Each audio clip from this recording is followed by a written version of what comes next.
Mukunda Jewelers, first ever factory outlet opening soon in Jubilee Hills.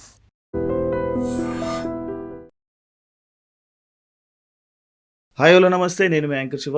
Welcome to I dream media. ఈరోజు మన ముందు ఉన్న guest karate Kalyani గారు. తనతో మాట్లాడదాం.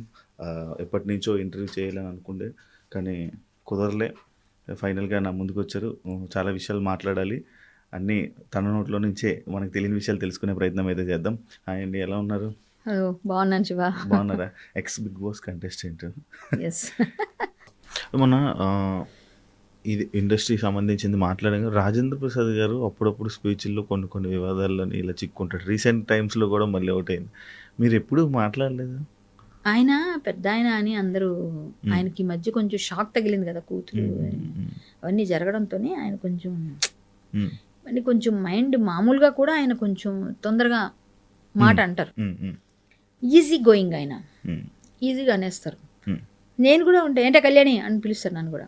మరి నన్ను అందరూ అలా పిల్లరు. మరి జనరల్గా అమ్మ బాగున్నావు అంటారు, లేకపోతే మేడం బాగున్నావు అంటారు, ఏమ్మ అంటారు, చెల్లి అక్క చెల్లిలో ఏంటే అని అనే ఇది ఉండదు. ఆయన ఎవరైనా షూటింగ్లో ఏంటే కళ్యాణి, ఏంటమ్మా ఏం చేస్తా, ఏదో ఒకటి మాట ఎవరినైనా వే అది.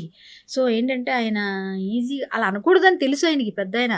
బట్ ఆయన కంట్రోల్లో ఉండలేరు ఆ టైంలో. కొంతమంది కొన్ని ఏదంటారు కదా, నోటి ఇది అది ఎక్కువ ఉంటుంది. అలా ఉన్నప్పుడు సడన్గా ఆపుకోలేక ఏదో అనేస్తుంటారు.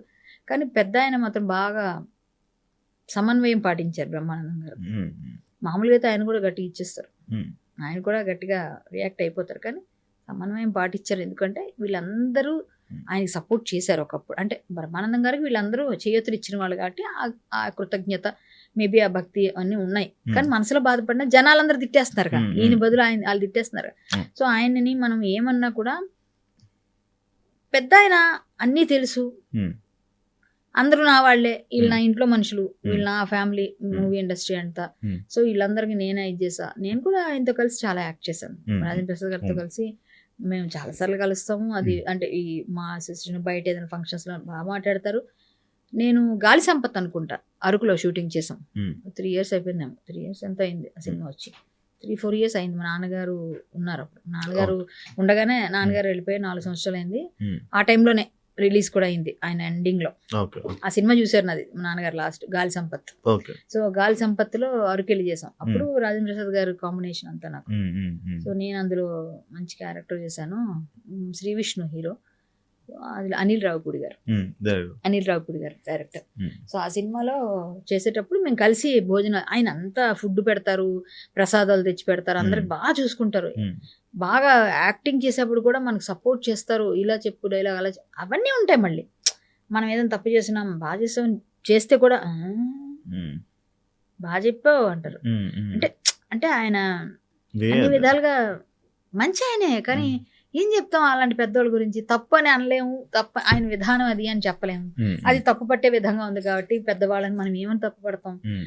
కానివ్వండి, కొంతమంది మన ఇంట్లో ముసలమ్మలు ఉంటారు, బాగా మూలన కూర్చుని ఉంటారు. కొంతమంది బాగా వయసు అయిపోయి ఉంటుంది, వాళ్ళు చేదస్తం పెరిగిపోతుంది. వాళ్ళు ఏదేదో మనం ఏది మాట్లాడినా దానికి ఏదో ఒకటి తీస్తారు.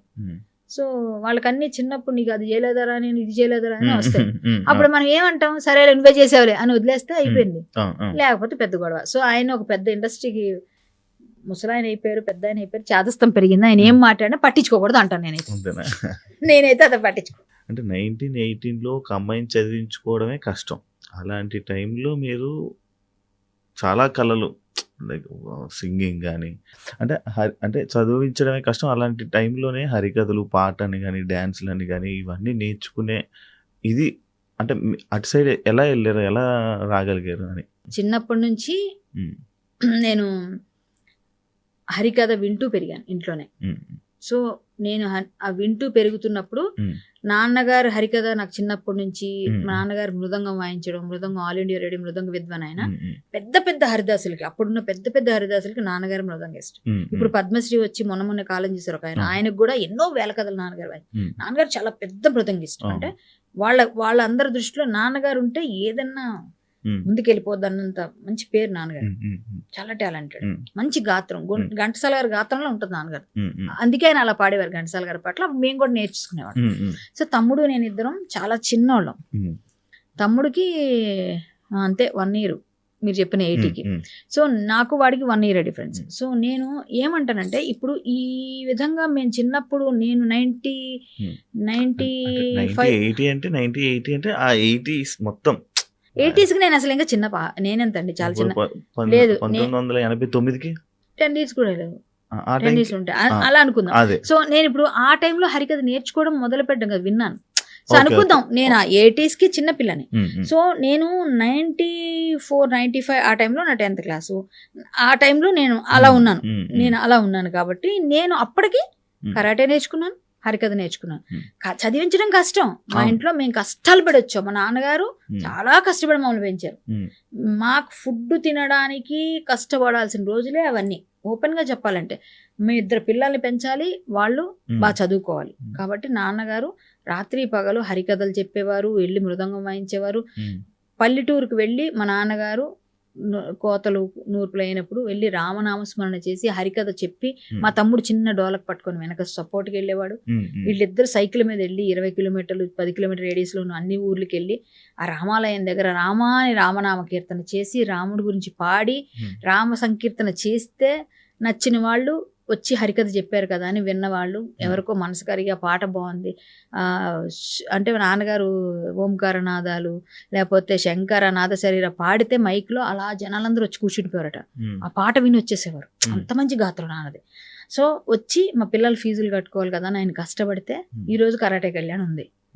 ఆ రోజు నాన్నగారు వెళ్ళి అక్కడ వెళ్ళి కష్టపడి రూపాయి, 2 రూపాయలు, 5 రూపాయలు ఇన్ని వస్తే ఆ చిల్లరలే అంత రూపాయి నోట్ల కన్నా కూడా చిల్లర ఎక్కువ ఉండేది. రూపాయి, 2 రూపాయలు, ₹1 పావలా ఇవన్నీ ఆ టైంలో అవే ఎక్కువ. కానీ అవన్నీ నేను ఉదయాన్నే మాకు నైట్ ప్రోగ్రామ్కి వెళ్ళి వచ్చేసరికి 12, 11 నేను పడుకుండిపోయేదాన్ని, నాకు తెలియదు.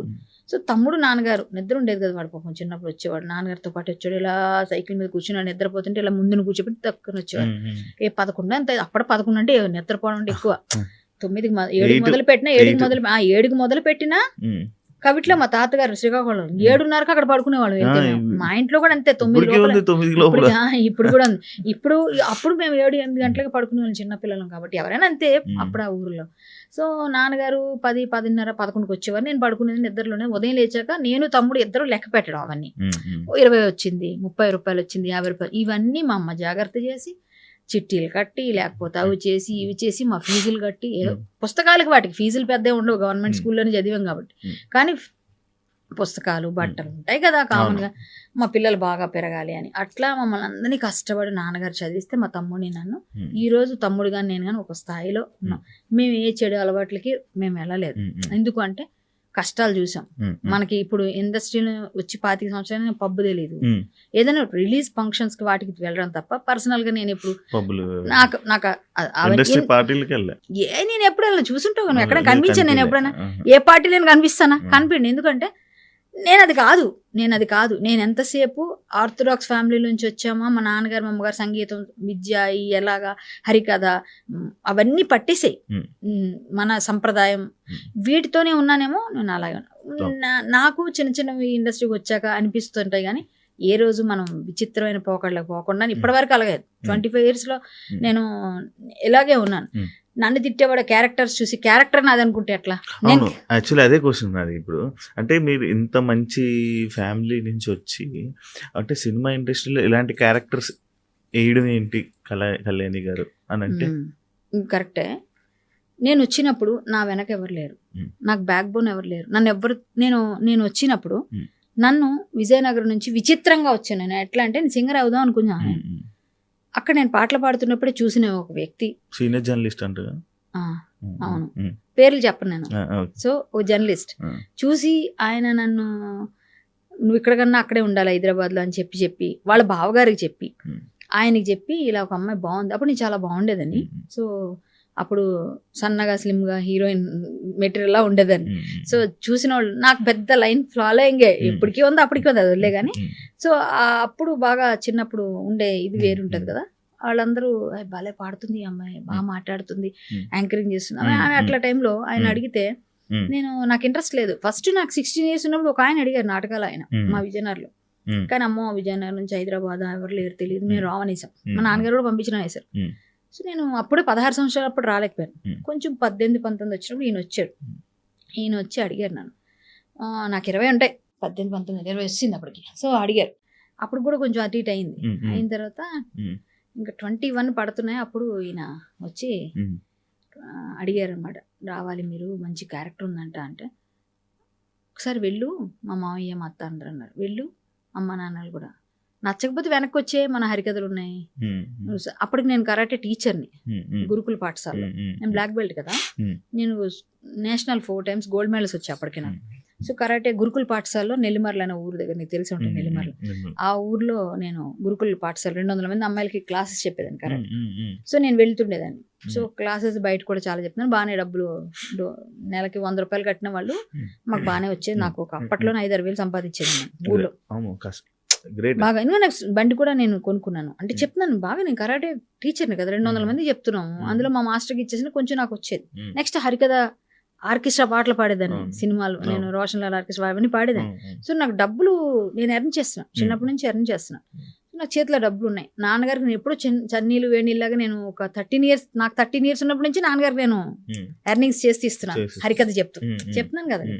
అప్పటి నుంచి నాన్నకి నేను పెద్ద కూతురు కాదు, కొడుకులాగే అలా ఉండేదాన్ని. కాబట్టి నేను ఎప్పుడైతే అందొచ్చినా బాగానే సెట్ అవుతున్నాం. సో అప్పులు తీరుతున్నాయి, నెల కట్టుకున్నాం. గవర్నమెంట్ స్కీమ్స్ కూడా, ప్రోగ్రామ్స్ నాకు వచ్చాయి.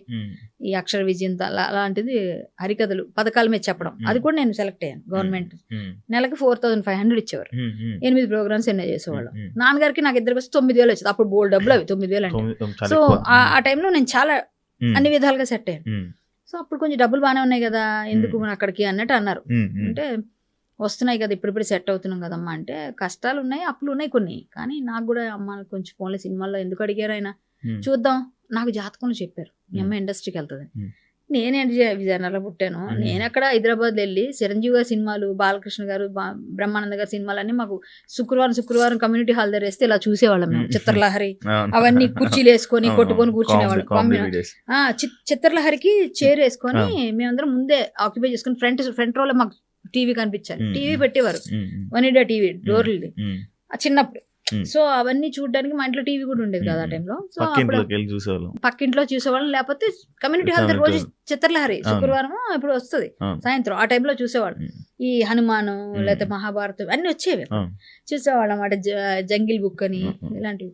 సో ఆ టైంలో నేను వెళ్ళి చూస్తున్నప్పుడు కూడా మా వాళ్ళందరికీ ఏంటంటే, సరే వీళ్ళందరూ ఇక్కడ చూడడమే మనకు అలవాటు అయిపోయింది, వాళ్ళని ఎదురుగా చూస్తే ఎలా ఉంటుంది అని ఒక ఫీల్ ఉండేది నాకు ఆ ఫీల్ ఉండేది. సో సరే అయితే నేను కూడా వెళ్ళమంటున్నారు కదా, నేను ధైర్యం చేశాను. ఆల్రెడీ మన కరాటేకి ఎవరు అంటాడు, ఏమనంటే నేను పీకేద్దాం అని ఫీలింగ్ ఉంటుంది. అలాంటి ఫీలింగ్లో నేను కూడా ధైర్యంగానే వచ్చాను. ఫస్ట్ టైం ఆయన తీసుకుని వచ్చారు ట్రైన్లో, వాళ్ళ బావగారు, జర్నలిస్ట్ వాళ్ళ బావగారు తీసుకొచ్చిన తర్వాత వాళ్ళ ఇంటికి తీసుకెళ్లారు. మధ్యాహ్నం ఏదో కొంచెం భోజనం చేశాను, వాళ్ళిద్దరు డిస్కషన్ అవుతుంది రూమ్లో, నేను బయట ఉన్నా. అందంగా ఉన్న అమ్మాయిని తీసుకొని ఇక్కడికి వచ్చి గుదిబండలా పెట్టుకుంటారు, మీకు కూతుర్లు ఉంచుకొని ఇట్లా చేస్తే, ఆ పిల్ల ఏదైనా చేంజ్ చేస్తే, ఏదైనా ప్రాబ్లమ్స్ వస్తే ఎవరు రెస్పాన్సిబిలిటీ, వాళ్ళ అమ్మ నాన్నలు ఎవరు అంటారు, అదే సహజంగా, అది మనం తప్పు పడ్డానికి లేదు, వాళ్ళ ఇంట్లో గొడవవుతుంది. సో ఆయన కొంచెం వైఫ్కి గౌరవించి నాకు చెప్పారు, అమ్మ నేను వేరే దగ్గర పెడతా ఫ్రెండ్ ఇంట్లో, నువ్వు అక్కడ ఉండాలి, ఇక్కడ కష్టం అవుతుంది, మన ఇంట్లో పిల్లలంతా వచ్చి చదువుకునే ఇది కదా, మనం అటు ఇటు లేటుగా వచ్చినా ఇక్కడ అవ్వదు, అదే ఏదో చెప్పాడు. సరే అంకుల్ అన్న. నన్ను తీసుకెళ్ళి ఒక పెద్ద ఆయన దగ్గర కూర్చోబెట్టి వాళ్ళ దగ్గర మాట్లాడిచ్చాడు. ఆ పెద్ద ఆయన కూడా సినిమా ఇండస్ట్రీ, ఆయన చూసి నేను బాబరే ఉన్నాడు, అయినా ఆ సినిమాలో వేరే ఉంటాడమ్మో అని ఆయన అనుకున్నాను. మాట్లాడాను. తర్వాత రెండు రోజులు, అప్పుడు వరదలు ఇక్కడ హైదరాబాద్లో కొట్టుకెళ్ళిపోతుంది. 2000 అప్పుడు ఎప్పుడు వరదలు వచ్చా అప్పుడే నేను వచ్చా, ఆగస్ట్ టైం అనుకుంటా, జూలై ఆగస్ట్ టైంలో. సో మొత్తం అన్నీ కొట్టుకెళ్ళిపోతున్న టైంలో కార్లు అన్నీ వెళ్ళిపోతున్నాయి, నేను కూడా ఉన్నాను అక్కడే ఆ టైంలో. ఆయన నన్ను ముందు 2 రోజులు బాగానే మాట్లాడి 3వ రోజు, నీకు నేను బాండ్ రాస్తావా 1 year అని అడిగాడు నన్ను. 1 year బాండ్ రాస్తే నీకు నేను నెలకి ఇంతని ఇస్తాను, నీ అప్పులు తీరిపోతే మీ అమ్మ వాళ్ళకని నువ్వు ఇక్కడే సెటిల్ అయిపోవచ్చు అన్నాడు. నేను అప్పుడు బాండ్ అనగానే ఇంటికి ఫోన్ చేసి, పీపీ నెంబర్తో ఇంటికి ల్యాండ్లైన్ ఉండేది, ల్యాండ్లైన్కి ఫోన్ చేసి చెప్తే, నో బాండ్ గిన్నె రాయకూడదు, అమ్మో నువ్వు ఆడపిల్లవి ఏమవుతుందో తెలీదు, నువ్వు అక్కడ తెలియని ఊరికి వెళ్ళావు, అలాంటివి ఏం చేయకని మా మామయ్య ఒక ఆయన పంపించి తీసుకొచ్చేసి అని చెప్పి పంపించారు. ఆ టైం కూడా ఇవ్వట్లేదు, నువ్వు చెప్పకపోతే ఈరోజు వెళ్ళిపో నువ్వు అంటున్నాడు. రేపు ఉదయం వస్తారు అనేసి రేపు ఉదయం వచ్చేదాకా ఉంటానని చెప్పి మెల్లగా ఉండి, రేపు ఉదయం రాగానే వర్షంలోనే తడుచుకుంటూ మేము వెళ్ళిపోయాం బయటికి. ఉమ్, రాయము మేము బాగుండని. వెళ్ళిపోండి మరి ఖాళీ చేసిన రూమ్ అన్నాడు. ఇప్పుడు ఆయన తీసుకొచ్చిన ఆయన వదిలేసాడు, ఉమ్, ఈయనే పంపించాడు. ఉమ్, ఏం చేయాలి నేను? ఉమ్, అప్పటికి ఆ 2-3 రోజుల్లో ఈయన చేసిన హెల్ప్ ఏమైనా ఉందంటే పద్మాలయ స్టూడియో చూపించాడు, రామానాయుడు స్టూడియో చూపించాడు, ఇక్కడే ఈ 2, ఉమ్, శారద స్టూడియో చూపించాడు. ఈ 3 స్టూడియోలు తీసుకు తిప్పాడు. నేను ఆ 3 స్టూడియోలకు వెళ్ళినప్పుడు పద్మాలయ స్టూడియోలో నిర్మల్ గారు విజయ నిర్మల్ గారు ఏదో ఒక సీరియల్ చేస్తున్నారు జీకి, ఉమ్, వినాయక విజయం లాంటిది ఏదో, అదొకటి. ప్లస్ ఈ అశోక్ కుమార్ గారు మహాకవి కాళిదాస్ దూరదర్శన్ చేస్తున్నారు. ఉమ్, ఉమ్, అందులో రాజనర్తకి క్యారెక్టర్ వెతుకుతున్నారు. అంటే సెకండ్ హీరోయిన్, ఉమ్, శిల్ప గారు హీరోయిన్, ఆయన హీరో. ఉమ్. నాగేశ్వరరావు గారు చేసిన మహాకవి కాళిదాస్, అదే నారదరేశ్వర అశోక్ కుమార్ గారు ఆయన. సో నేను వెళ్ళి 2 రోజులు వీళ్ళిద్దరు ముగ్గురిని కలిపాడాను. అమ్మాయి పనికి వస్తుందని ఆయనకి నమ్మకం, ఆయన నమ్మకం. ఉమ్, ఉమ్, నేను ఎలాగ నన్ను చూసి కూడా వాళ్ళు నాకు పాట పాడమంటే నేను వెంటనే తడుకోకుండా ఏ పాట కావాలండి, ఎలాంటి పాట కావాలని పాట పాడిన వాళ్ళు అడిగినట్టు కాకుండా అన్ని ఏది అడిగితే పాడేస్తున్నాను. ఉమ్, చాలా టాలెంటెడ్ ఉంది ఈమె అన్నారు. ఉమ్, డైలాగ్ ఏది ఇస్తే చెప్పేస్తున్నాను. ఉమ్, ఎందుకంటే మేము పెద్ద పెద్ద డైలాగ్ చెప్తాం హరికథలో, మేము ఉమ్, పెద్ద పెద్ద పాటలు అవును, పాడతాం. అవును. ఇదంతా డైలాగులు ఇంత మనకేం అనిపించలేదు అసలు. ఆ, టఫాటఫా చెప్పేసాం. అప్పటికే మన నాటకాలు కొంచెం అనుభవాలు ఉన్నాయి, కొంచెం అన్ని విధాలు స్టేజ్ పర్ఫార్మెన్స్ చేస్తాను కాబట్టి నాకు ఈజీ అయిపోయింది ఇవన్నీ. ఉమ్, నాకేం పీనట్స్ లాగా అనిపించింది. ఉమ్, సో వాళ్ళకి అందరికీ చెప్పలేరు కొంతమంది కదా, ఏమీ బాగా చెప్తుంది అన్ని విధాలుగానే. ఆయన నాకు డాన్స్ వచ్చా అని అడిగారు. చెప్తే చేసేస్తానండి అన్నాను. ఉమ్, సరే అయితే నీకు ఎవరైనా డాన్స్ టీచర్ తెలుసానా? తెలుసండి, మా సీనియర్ ఒక ఆవిడ ఉన్నారు ఇక్కడ దూరదర్శన్లో, అలా ఆయన పని చేస్తారు, నా రామంతపూర్. ఆవిడని అడుగు, ఆవిడ కానీ ఓకే అంటే నీకు రాజనర్తకి క్యారెక్టర్ ఇస్తాను, నువ్వు డాన్స్ కూడా చేయాలన్నారు. ఉమ్, సరేనండి అన్న ఉమ్, అనేసి ఆవిడని ఒప్పించేశాను. ఉమ్, ఈయన రాజనర్తకి క్యారెక్టర్ ఇచ్చారు. ఉమ్, ఈ 2-3 రోజుల్లో ఏంటి, నాకు 2-3 సినిమా చిన్న చిన్న క్యారెక్టర్ మన క్యారెక్టర్స్ యాక్సెప్ట్ చేసేసారు. ఎవరు మన అప్పుడు గోవింద్ గారిని ఒక మేనేజర్ ఉండేవాడు, ఇప్పుడు లేడు, ఆయన చనిపోయాడు పద్మాలయలో. ఆయన కూడా నాకు క్యారెక్టర్ అది చేశాడు. ఉమ్, ఉమ్, కొన్ని చాలా పెద్ద పెద్ద స్టోరీస్ ఉన్నాయి, చాలా ట్రై చేశాను, దొరికే ఒకటండి. సో నాకు నమ్మకం వచ్చింది నా మీద, నాకు నేను చేయగలను, నాకు వస్తాయని. ఉమ్, ఉమ్, నేను అప్పుడు మా చుట్టాల, మా అక్క ఉంటుంది, మా మామయ్య భార్య, వాళ్ళకి తెలిసిన చుట్టాలు ఉంటే తారనాకాలు, వాళ్ళకి చేసి ఫోన్ చేసి నాకు ప్లేస్ ఎక్కడైనా ఉండడానికి ఇప్పించండి, నేను ఇక్కడ నుంచి కష్టపడి ట్రై చేసుకుంటానంటే ఎక్కడ దొరకలేదు. తారనాకాలు వాళ్ళకు చుట్టాలు వాళ్ళు ఉండేది. సో అక్కడ వాళ్ళ ఇంటి దగ్గరలోనే, మనకు తెలిసిన ఉండాలి కదా ఒకళ్ళని, వాళ్ళ ఇంటి దగ్గరలో 600 రూమ్ రెంట్లో ఒక సింగిల్ రూమ్, చిన్న రూమ్, ఇందులో సగం ఉంటుంది. ఆ రూమ్లో నాకు రూమ్ ఇచ్చారు. ఆ 600 రూమ్కి తెల్లవారి లేచి ఇల్లంతా కల్లాపు జల్లి ముగ్గు పెట్టి అన్ని చేసి వెళ్ళాలి. నెలకు ఒకరు పెట్టాలి. ఫస్ట్ 10 రోజుల్లోనే నాకు నెలకు వాటా ఇచ్చేసారు. ఆ 10 రోజుల నుంచి నాకు ఉదయం 5 గంటలు లేచి కల్లాపేసి ముగ్గులేసి అన్ని చేసి 6 గంటలకు నేను స్టూడియోలో ఉండాలి. కష్టపడి అలాగే వచ్చి మొత్తం తిరిగాను. 1 year అయితే కష్టపడ్డాను నేను. ఆ 1 year తర్వాత నాకు కష్టపడాల్సిన అవసరం రాలే. సో నన్ను అలా తీసుకొచ్చి వదిలేసిన వాళ్ళ దగ్గర ఎదిరించి నేను ఒక్కదాన్ని, ఇప్పుడు నా మొహం చూపించేంత మాట్లాడతారు వాళ్ళు కనిపిస్తే, కానీ వాళ్ళు ఏం చేశారని నాకు తీసుకొచ్చి వదిలేశారు. ఒక విధంగా చెప్పాలంటే వేరే ధైర్యం లేని అమ్మాయి అయితే వేరే విధంగా అవుతుంది. నేను అప్పుడు కూడా నా మనసు ఒప్పుకోలేదు కాబట్టి నేను రాయలేదు బాండు. నేను అట్లా తప్పులు చేసి బతకాలని నాకు లేదు. వాళ్ళు ఏం చెప్తారో కూడా నాకు తెలియదు, ఏమైనా చెప్పొచ్చు. నేను వెళ్ళలేదు.